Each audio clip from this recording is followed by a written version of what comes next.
But I want our audience to know today, you do not need validation from other people to keep going forward.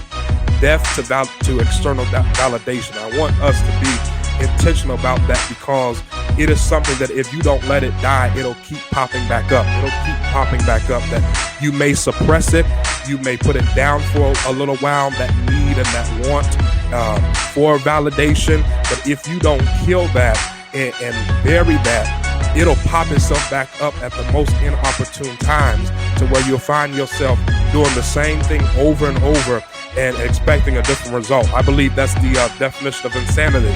You're doing the same thing over and over and expecting a different result. So you find yourself in a cycle 5-10 years, and you find yourself making excuses and blaming other people because you needed that external validation for someone else, when it was your dream, it was your vision, not someone else's.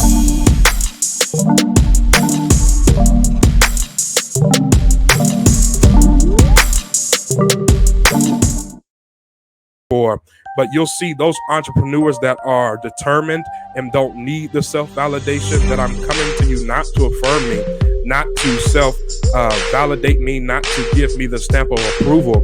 But when I have a dream, when I have a vision, I'm saying, if you want to go along with me on this ride, and if you decide not to go along with me on this ride, that's okay. I want to keep my foot on the gas pedal. I'm not going to hit the brake, and I'm not going to put it in park.